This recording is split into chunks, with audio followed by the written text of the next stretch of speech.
하나님, 이 시간 말씀 받기 원합니다. 성령과 지혜로 충만하게 하시고 옥토와 같은 마음 허락하여 주시어서 하나님 말씀 잘 듣게 하시고 깨닫게 하시고 깨달은 말씀 따라 믿고 순종할 줄 아는 복된 성도들 다 되게 하여 주시옵소서. 이 모든 말씀 우리 주 예수 그리스도 이름으로 감사하며 간절히 기도드리옵나이다. 아멘. 자, 오늘 말씀은 시편입니다. 시편 135편 1절서부터 14절까지 말씀 우리 함께 교독하도록 하겠습니다. 시편 135편 1절서부터 14절입니다. 할렐루야. 여호와의 이름을 찬송하라. 여호와의 종들아 찬송하라.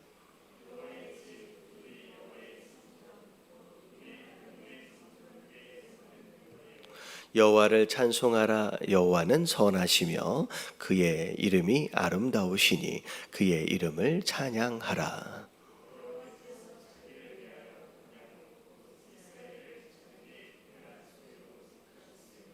내가 알거니와 여호와께서는 위대하시며 우리 주는 모든 신들보다 위대하시도다.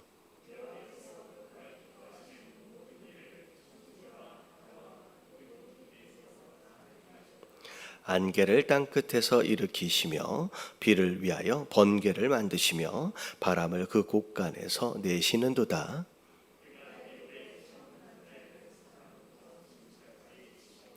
애굽이여, 여호와께서 내게 행한 표적들과 징조들을 바로와 그의 모든 신하들에게 보내셨도다.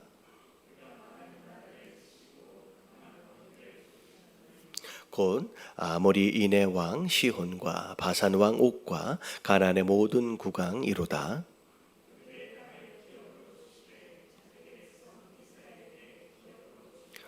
여호와여, 주의 이름이 영원하시나이다. 여호와여, 주를 기념함이 대대에 이르리이다.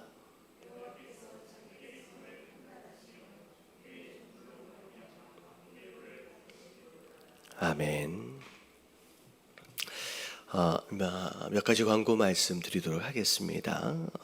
오늘 그리고 내일 우리 김은숙 선교사님이 병원에 입원하셔서 허리 수술을 받기로 지금 예정되어져 있습니다. 그래서 오늘 들어가셔서 내일 수술이 진행되어질 것 같은데 이제 수술 가운데 하나님 함께 해달라고 건강하게 그렇게 완치되어질 수 있도록을 위해서 기도해 주시기 바라고요. 그리고 제가 지난주에도 계속 말씀드렸다시피 이렇게 기도 제목 뒤에 카드 있는 거 여러분들 활용하셔서 계속 기도 제목을 이제 필요할 때마다 올려주시면 제가 함께 기도할 수 있도록 하겠습니다. 자, 우리 시편 135편의 내용, 시편이 전체적으로 5개의 이제 부분으로 좀 나눠져 있습니다. 그런 가운데 맨 뒤쪽에 있는 5번째 부분에 대한 책인데 주로 이제 5번째 맨 마지막에 있는 내용들은 이제 주로 포로 귀환과 더불어서 있어지는 이스라엘 후반기의 역사와 더불어서 함께 쓰여진 책으로 시편으로 그렇게 우리가 좀 알고 있습니다.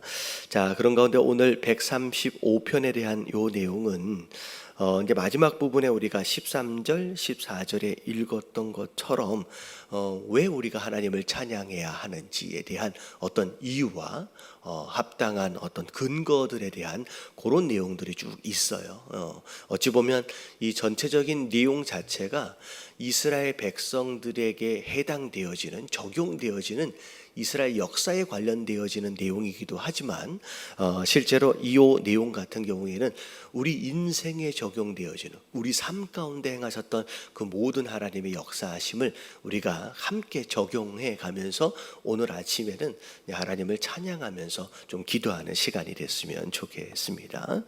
자, 1절에 보니까 할렐루야, 이제 하나님을 찬양하라.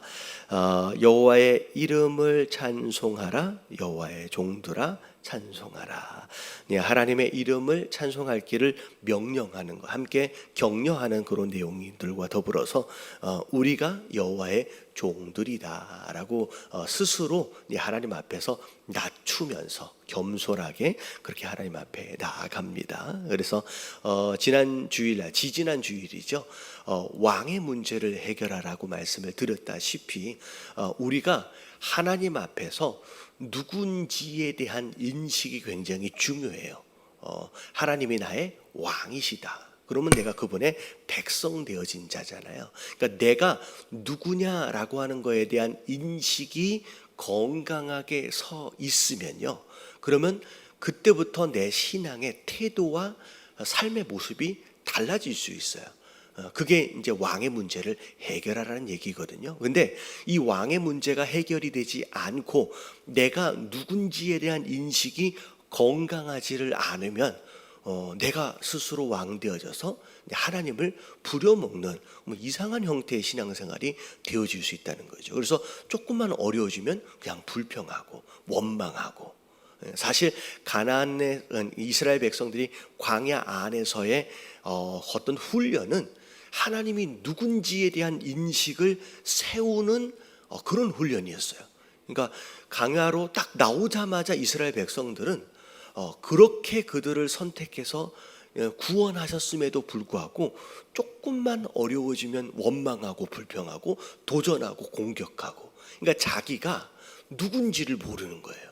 내가 하나님 앞에서 어떤 존재인지 어떤 위치에 있는 자인지에 대한 인식이 건강하지가 않으니까 광야 생활처럼 항상 그렇게 그러다가 광야에서 죽는 거죠. 그러니까 처음부터 찬양을 할 때서부터 그 얘기가 나오는 거예요. 우리가 하나님 앞에서 누구냐라고 하는 거에 스스로 정체성에 대해서 건강한 인식을 가지고 있어야 돼요. 그래서 처음에 나오는 게 뭐냐면 우리가 하나님 앞에 뭐래요? 여호와의 종들아라고 얘기를 하는 거예요. 종들아, 우리가 누구냐라고 하는 거예요. 자, 그 다음에 2절을 보니까 여호와의 집, 우리 여호와의 성전, 곧 우리 하나님의 성전 뜰에 서 있는 너희여. 지금 어찌 보면 성전에 예배하기 위하여 모인 자들을 향하여서 함께 찬양을 격려하고 독려하는 어떤 그런 장면이라고 생각하시면 될 것 같습니다. 자, 그러면서 여호와를 찬송하라. 여호와는 선하시며, 이게 어떻게 보면 이 선이라고 하는 거에 대한 기준은 우리의 어떤 도덕적이고 윤리적인 가치관에 의하여 세워진 것이 아니라 그냥 하나님이 선이에요. 하나님의 기준이에요. 보통 보면 구약의 어떤 역사적 사건들을 통하여서 어떻게 이렇게 하실 수 있느냐, 선하신 하나님이 선하시다면서 어떻게 이렇게 다 죽여라 이렇게 하실 수가 있느냐, 이렇게 우리 나름대로의 윤리적이고 도덕적인 기준을 가지고 하나님이 선하시냐 선하지 않느냐라고 하는 것을 논쟁하는 어떤 그런 경우들이 있는데, 여러분 이거는 이게 자기가 위치를 모르는 거예요. 우리가 누군지를 모르기 때문에 그런 논쟁이 가능한 거예요. 사실 하나님 그분 자체가 그냥 선의 기준입니다. 그냥 그분이 행하신 모든 것이 그냥 선이에요. 우리가 가지고 있는 그 기준을 가지고 하나님이 선인지 아닌지 우리가 논쟁하거나 판단할 수 있는 그런 위치의 존재가 우리가 아니다라고 하는 것을 우리가 알 필요가 있다는 거죠. 자, 그런 가운데 그의 이름이 아름다우니라고 나와 있어요. 근데 하나님의 이름이 아름답다라고 하는 것이 도대체 무슨 의미일까? 이름이 아름답다라고 하는 것이 우리가 이제 아름다운 풍경 같은 것을 보면 이제 아름답다라고 하면서 그 풍경을 보면 마음이 어때요? 마음이 되게 좋아져요. 그냥 그 장면을 봐도 좋고, 그 장면을 봤던 것을 기억해도 좋고, 그리고 사진을 찍어서 왔다 그러면 사진만 봐도 어떻게 보면 실제로 보는 것만은 못해도 그때 그 기억으로 인해서 기분이 좋아지거든요. 근데 하나님의 이름이 바로 그런 거래요. 하나님의 이름이 우리가 보기만 듣기만 해도 생각만 해도 그냥 기분이 막 좋아지는 거 있잖아요. 어찌 보면 우리의 예배가, 어찌 보면 우리의 신앙생활 자체가 어떤 의무감이나 어떤 책임감에 의하여 어쩔 수 없이 돌아가는 뻑뻑한 그런 톱니바퀴처럼 그렇게 되어지는 게 아니라, 그냥 하나님의 이름 자체가 그냥 아름다워서 그냥 기억만 하고 생각만 해도 막 기분이 막 되게 좋아지는 거예요. 오늘 아침에 이렇게 교회 나오실 때 이제 걸어서 나오신 분들도 계시고, 이제 운전해서 오신 분도 계시고, 막 오실 때 어떤 기분으로 오셨어요? 아니 또 벌써 새벽이네, 벌써 아침이네, 억지로 막 끌려오는 것처럼 막 그렇게 오신 분이 없지 않아 뭐 있을 수도 있겠지만, 그런 것이 아니라 그냥 해가 뜨기 전에 내가 이 안개를 이제 헤치고 내가 제일 먼저 누굴 만나러 오는 거예요?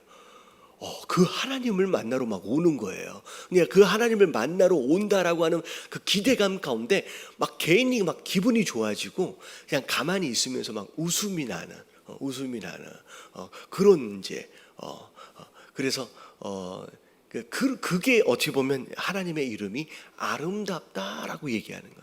여러분, 우리의 신앙이 이렇게 되어졌으면 좋겠습니다. 사실은 종종 저는 이제 아침마다 일어나야 되니까 어쩔 때는 막 피곤해서 이렇게 벌써, 솔직히 오늘 아침엔 알람 소리를 못 들었어요. 알람 소리를 못 들었는데 아침에, 그러니까 그렇잖아요. 일주일 동안 이제 패턴이 깨졌잖아요. 늦잠을 자다가 오늘 아침에 딱 일어났는데 느낌이 딱 눈을 뜨는 순간 쎄한 느낌.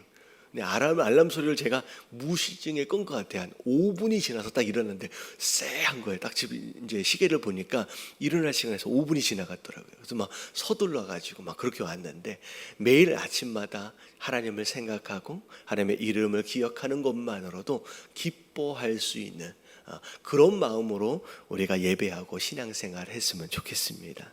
그래서 이름만 생각해도 막 아름답다라고 얘기를 하는 거예요. 자, 그러면서 여기까지는 하나님이 왜 우리의 찬양을 받으셔야만 하는지, 합당하신지에 대한 어떤 이유에 대해서 이야기했다라고 한다면, 자, 이제 4절서부터의 내용은 하나님이 실제로 우리 삶 가운데 행하신 일들에 대한 내용들이 구체적으로 나오게 됩니다.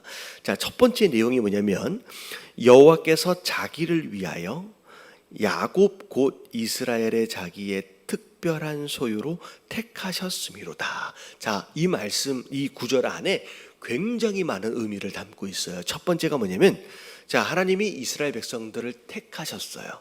자, 근데 누굴 위해 택하셨어요?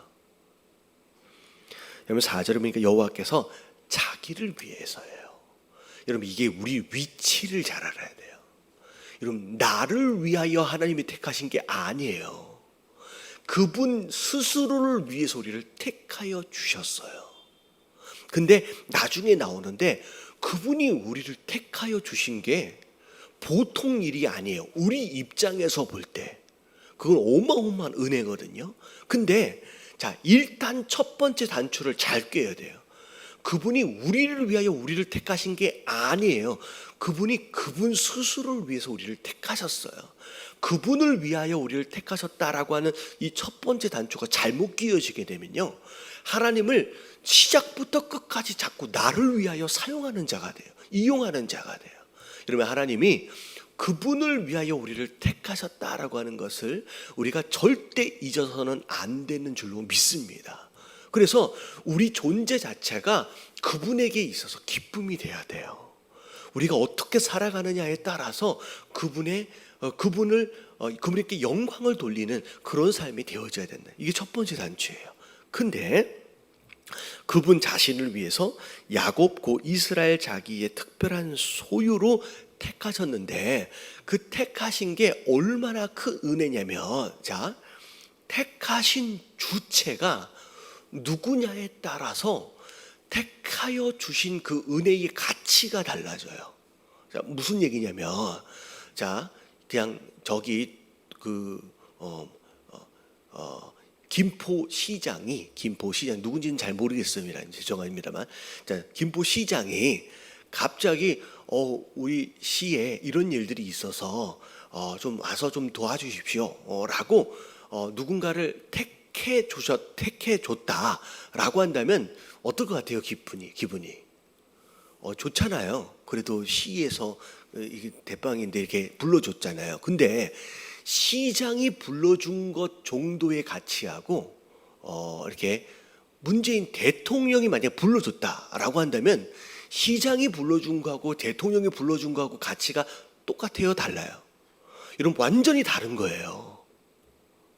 여러분, 하나님이 우리를 택하여 주셨다라고 했을 때 그분이 어떤 분이냐라고 하는 거에 대한 것에 의해서 그 택하여 주신 그 가치가 아예 달라져요. 그러면서 자, 5절서부터의 내용을 보면 그분이 우리를 택하 준 것에 대한 가치를 이렇게 설명하고 있어요. 내가 알거니와 여호와는 위대하시대요. He is great. 그분은 어마어마하게 크신 분이래요. 우리가 상상도 할 수 없는, 대통령하고 비교할 수 없는, 아니 미국의 대통령하고도 비교할 수 없는 그는 어마어마하게 크신 분이래요. 우리 주는 모든 신보다 위대하시다. 다른 신하고 비교가 되어질 수 없을 만큼 위대하신 분이에요. 근데 그 위대하심을 뭐라고 설명하고 있냐면 6절에 보니까 여호와께서 그가 기뻐하시는 모든 일을, 자, 그분이 기뻐하시는 거예요. 그 일을 천지, 하늘과 땅과 바다와 모든 깊은 데서 다 행하셨도다. 그러니까 하나님은 그냥 보통 그런 분이 아니라 하늘과 땅과 바다와 저 깊은 곳에 있는 모든 것들을 아예 주관하시는 분이라는 거예요. 이거는 창조주 하나님, 주권자 하나님, 이 세상을 만드신 그분의 어마어마한 위대하심을 지금 이야기하는 거예요. 그분은 보통 분이 아니라시는 거예요. 7절에는 심지어 안개를 땅끝에서 일으키시고 비를 위하여 번개를 만드시며 바람을 그 곳간에 내시며 바람과 비와 안개를 주관하시는 그 어마어마한 그런 하나님이 누굴 택하셨대요? 여러분, 일반 시장이나 대통령하고 비교가 될 수 있는 게 아니라는 거예요. 여러분, 그런 하나님이 우리를 택하셨대요. 여러분, 감사하시는 저와 여러분들 되시길 주님의 이름으로 축원합니다. 여러분, 보통 일이 아니라는 거예요. 그래서 누구 표현대로 자다가도 벌떡 일어나서 웃을 일이라는 거예요. 얼마나 감사한 일인지. 그러면서 그분이 우리를 택하여 주신 것으로 인하여 우리가 지금까지 경험했던 일들, 이스라엘 역사를 통하여 8절부터 설명하고 있는 거예요. 자, 그가 애굽의 처음 난 자를 사람부터 짐승까지 치셨다. 이 10번째 재앙에 대한 내용이에요. 하나님이 이스라엘 백성들을 구원하시기 위하여 애굽과 그리고 그 애굽에 있는 처음 난 것들을 하나님께서 다 치셨어요. 근데 중요한 건 뭐냐면, 자, 여기에는 나와 있지 않지만 이스라엘을 구원하시기 위해서, 종으로 노예로 살던 이스라엘 백성들을 구원하시기 위해서 하나님은 어떤 대가를 치르셨냐면 유월절 어린 양의 피의 대가를 치르셨어요. 자, 우리한테 적용을 한다면 죄의 노예처럼 종처럼 살고 있는 우리를 택하셔서 우리를 구원해 주시기 위해서 어떤 대가를 치르셨어요? 예수 그리스도의 보혈의 대가를 치르시면서까지 우리를 구원하셨다는 거죠. 그게 하나님이 우리를 택하심으로 인하여 우리가 경험한 구원의 사건이라는 거예요. 그래서 사실 우리가 하나님을 찬양해야 되는 합당한 이유가 되는 거예요. 우리를 그 대가를 치르시면서 구원하셨어요. 애굽에서 여호와께서 너에게 행한 표적들과 징조들을 바로와 그의 모든 신하들에게 보내셨도다. 10가지 재앙에 대한 고내용, 우리를 구원하시기 위하여 하신 일들입니다. 자, 그리고 그가 많은 나라를 치시고 강한 왕들을 죽이셨나니 곧 아모리 왕 시혼과 바산 왕 옥과 가나안의 모든 국왕이로다. 자, 10절과 11절은 광야를 거쳐오면서 하나님이 이스라엘 백성들을 보호해주시고 그들을 승리 가운데로 인도해 가시기 위하여 하나님께서 치셨던 모든 왕들에 대한 내용입니다. 결국은 구원하시고 난 뒤에 우리가 광야를 지나오면서, 다시 말하면 가나안 땅까지 들어갈 수 있도록을 위해서 하나님께서 섬세하게 보호해 주시고 지켜주시고, 그 가운데 하나님께서 원수를 물리칠 수 있도록 도우셨던 사건에 대해서 지금 기록하고 있는 거예요. 여러분, 지금까지 구원받고 난 뒤에 사실 우리를 위협하고 우리를 넘어지게 할 만한 얼마나 많은 사건들과 사고들이 있었느냐는 거예요. 근데 그 가운데서도 여러분, 하나님은 우리를 지켜주시고 보호해 주신 그런 하나님이다라는 거 여러분 기억하시게 되길 주님의 이름으로 축원합니다. 하나님 왕들과 싸우셔 이기신 거예요. 그리고 결국에 12절을 보니까 그들의 땅을 기업으로 주시되 자기 백성 이스라엘에게 기업으로 주셨도다. 그래서 하나님께서 우리에게 약속하신 가나안 땅을 우리가 누리고 있는 거라는 거예요. 그래서 우리의 교회 신앙생활은 일부는 어떤 의미에선 아직 광야를 거쳐가고 있는 과정일 수도 있지만 또 어떤 부분에서는 하나님이 우리에게 약속하신 가나안을 이미 누리고 있는 부분들도 있습니다. 그래서 지금 현재는 광야 안에서만 있는 것도 아니고 가나안 땅 안에 이미 들어와 버린 것도 아니고 광야 안에서도 있고요, 가나안 땅 안에서도 있어요. 어떤 부분에서는 훈련을 위하여 아직 광야를 지나가고 있습니다. 그리고 심지어 이미 맞춰진 훈련 가운데 이미 우리에게 허락하신 가나안 땅을 누리고 있는 부분들도 있다는 거예요. 그래서 이런 내용들을 보면서 이미 허락하신 축복들이 있다라고 하는 걸 기억하셔야 됩니다. 그래서 우리가 하나님을 예배하고 찬양해야 하는 이유는 어마어마하게 위대하신 창조주 하나님, 주권자 하나님, 그분이 우리를 택하여 주신 거 얼마나 큰 은혜냐는, 그리고 택하여 주신 것으로 인하여 우리가 구원받은 거예요. 어린 양 예수 그리스도의 대가를 지불하시면서까지 우리에게 승리를 허락하셨어요. 지금까지. 그리고 우리에게 가나안을 허락하셨어요.